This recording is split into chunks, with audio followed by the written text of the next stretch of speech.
เอาจังซี่ซะไอ้งาเขาสิจัดเพลงที่เฮาเกี่ยมาก่อนซะบอกวอนน้องคืนนาเป็นเพลงเก่าๆของเบากี้ดาวเพชรนุ่ห่วงเนาะอ๋อเอาจัดไปจัดไป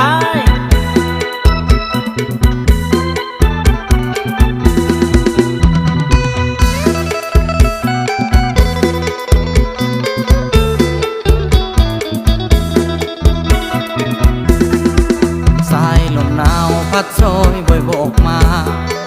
หนาวลาหนาวจิตหนาวใจคนเคยฮักก็มาพากจากเฮาไปเหลือเพียงไว้สิ่งสุดท้ายคือน้ำตาเจ้าจากไป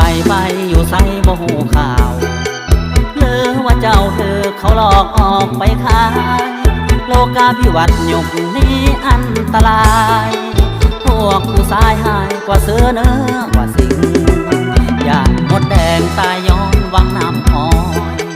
หวานจ่อยใจเขาสมดังมากหนาวยันเจ้าหลงตกต้มข้าลมบาวโดยที่เขาหลอกกินเจ้าจนเสียคนหมกกะลาคุ้มค่ามีนาคอยน้องมาขึ้นห้องเฮือนฮักเฮาทอดในสามิถุนาบ่เห็นเงาข่าวเจ้าก็เงียบเศร้าหายไปเล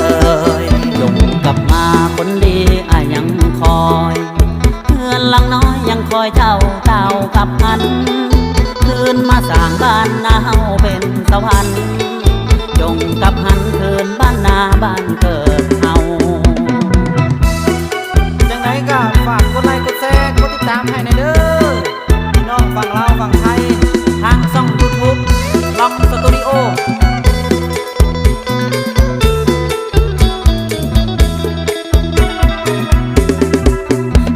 หมดแดงตายย้อนวังน้ำอ้อยหวานจ่อยใจเขาสมดังมากหนาวยันเจ้าหลงตกต้มข้าลมบาว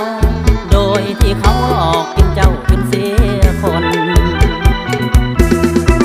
หมกกะลาคุ้มค่ามีนาคอยน้องมาขึ้นห้องเฮือนฮักเฮาทอดในสามิถุนาบ่เห็นเงาข่าวเจ้าก็เงียบเศร้าหายไปเลยจงกลับมาคนดียังคอยเพื่อนลังน้อยยังคอยเจ้าเต่ากับ